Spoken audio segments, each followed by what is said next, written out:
Assalamualaikum warahmatullahi wabarakatuh. Sebelumnya perkenalkan kami dari kelompok 11 akan menjelaskan tentang etika dan regulasi dalam teknik biomedis untuk memenuhi tugas ujian tengah semester.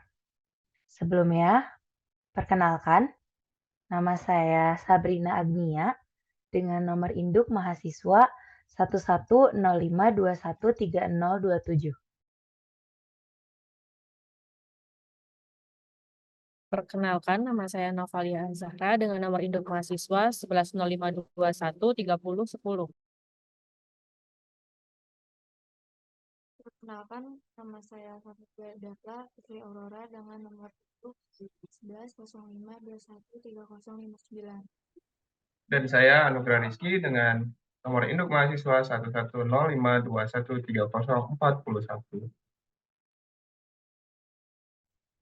Dalam presentasi kali ini, kami akan menjelaskan tentang pemaparan kasus, tinjauan pustaka, pembahasan, dan yang terakhir adalah kesimpulan.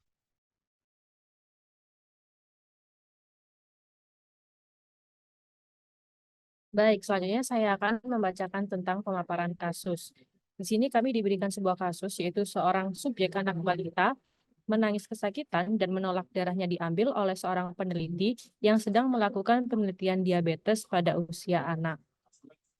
Anak tersebut ketakutan melihat jas putih yang digunakan oleh peneliti. Ibu balita tersebut sudah menyetujui PSP perihal anaknya takut berpartisipasi dalam penelitian. Balita tersebut terus meronta dan meneriakkan penolakannya ibunya. Penelitian menjadi kesulitan untuk pengambilan darah dan merasa risiko penusukan jarum akan semakin besar apabila balita tersebut tidak berhenti meronta. Bahas kasus tersebut dalam berbagai sudut pandang, terutama etika penelitian dan beri argumen. Berikut kasus yang diberikan pada kelompok 11.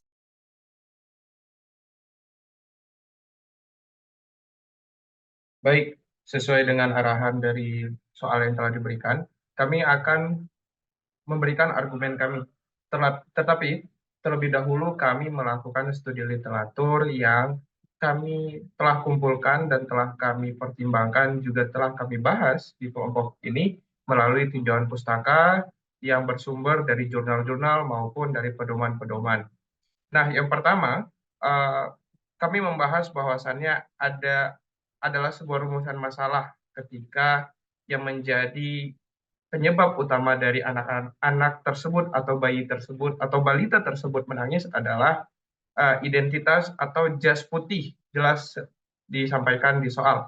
Nah, kami mencari sebuah literatur, mencari sumber-sumber, dan kami tidak menemui adanya bahwasannya peneliti diwajibkan memakai jas putih, tetapi peneliti diutamakan untuk memakai APD. Oleh karena itu, kesimpulan kami dari argumen atau dari perumusan masalah tersebut, sebenarnya untuk menghindari resiko keberlanjutan apabila penelitian mau dilakukan, maka peneliti boleh saja melepaskan jasnya. Seperti yang telah kami paparkan di PPT, di kalimat kedua nomor 1, yaitu jas putih adalah bagian dari seragam profesional dan lebih berfungsi sebagai identitas dan simbol profesi daripada perlindungan kesehatan. Jas putih biasanya digunakan di lingkungan klinis seperti rumah sakit ataupun klinik. Jelas bahwasannya dari sumber yang kami dapatkan, jas putih ataupun apapun yang dipakai selama itu tidak termasuk dari salah satu APD, maka tidak diwajibkan. Dan artinya boleh dilepas saja ketika itu diperlukan. Itu pertama mengenai rumusan masalah yang menyebabkan bayi tersebut mungkin menangis ataupun menyebabkan adanya penolakan-penolakan walaupun orang tuanya telah melakukan PSP, karena sejatinya itu merupakan reaksi ketakutan dari bayi tersebut.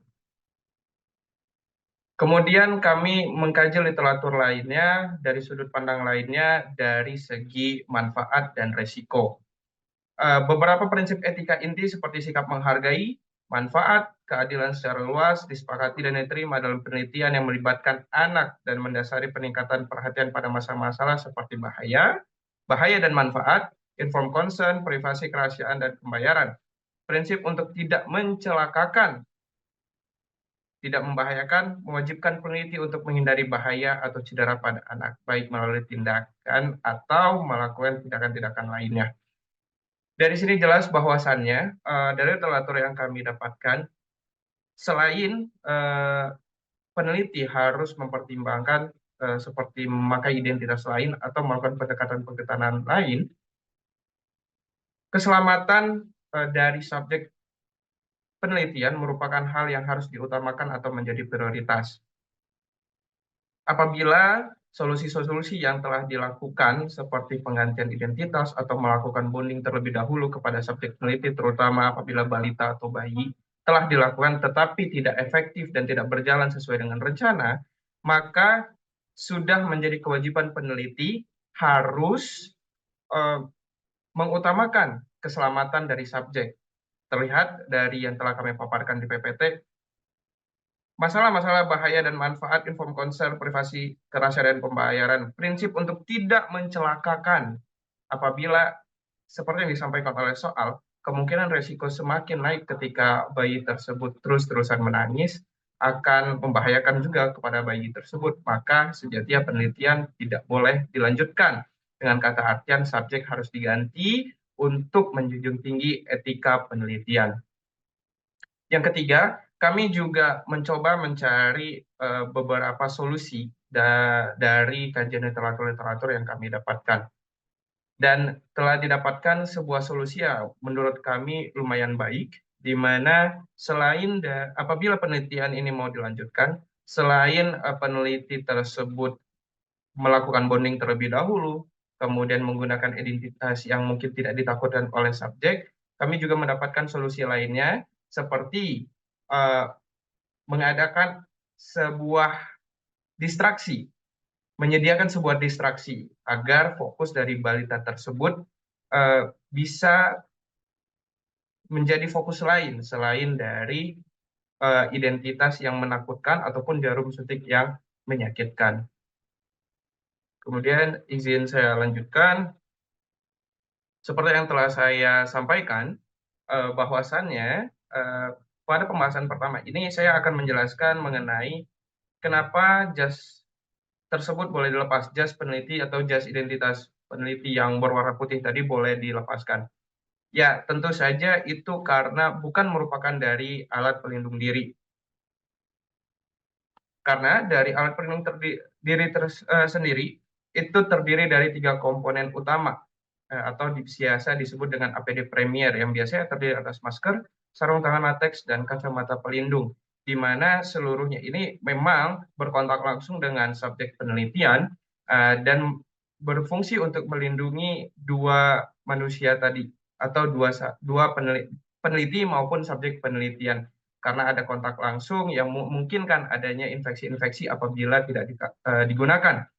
Dan jelas sekali di sini bahwasannya jas putih, identitas, ataupun apapun itu yang tidak berkontak langsung dengan subjek penelitian bukan merupakan dari APD, sehingga tidak wajib digunakan pada pengambilan sampel ataupun pada penelitian yang melibatkan pengambilan atau uji sampel secara langsung, baik di tempat penelitian maupun di lab-lab klinis. Selanjutnya akan dilanjutkan oleh teman saya.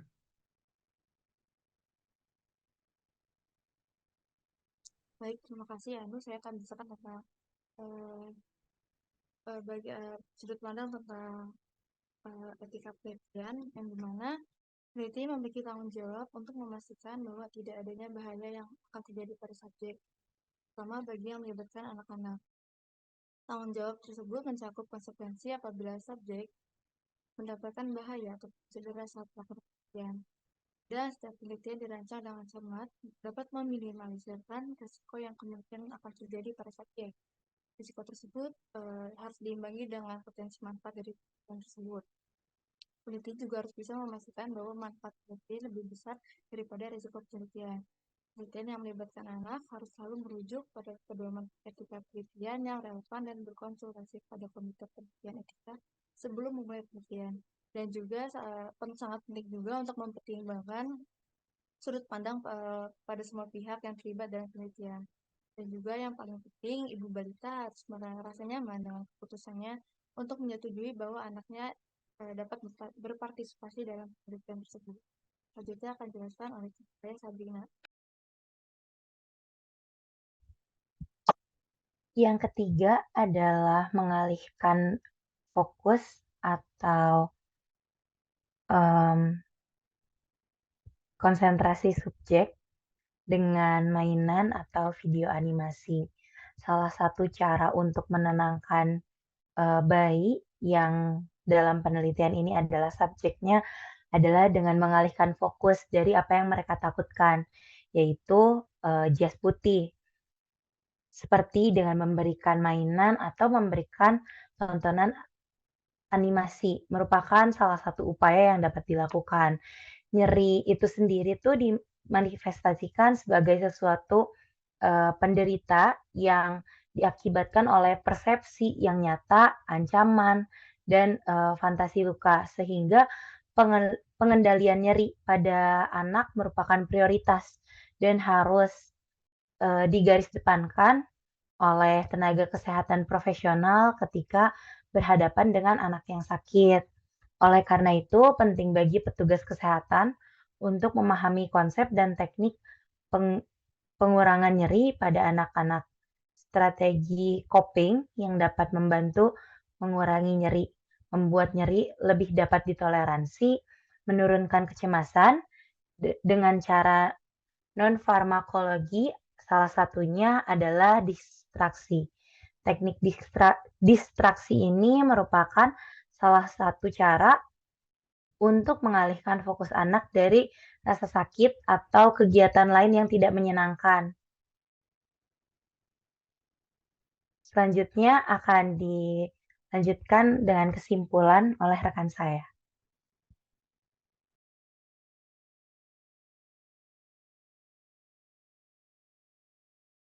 Baik, terima kasih Sabrina. Selanjutnya berdasarkan kajian literatur dan diskusi yang telah kami laksanakan, kami menarik kesimpulan bahwa penelitian yang melibatkan seorang balita perlu memperhatikan beberapa hal dalam pelaksanaannya.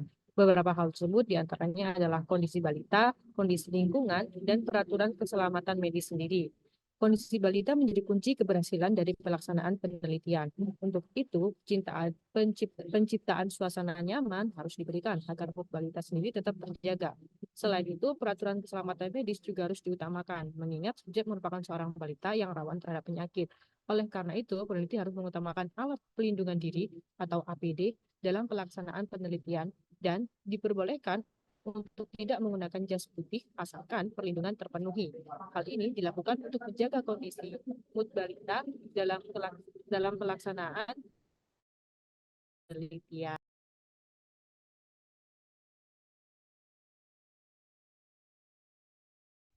Mungkin sekian presentasi atau pemaparan kasus dari kami. Selebihnya mohon maaf apabila ada pertanyaan, mohon dimasukkan pada Google Drive yang sudah disediakan. Terima kasih.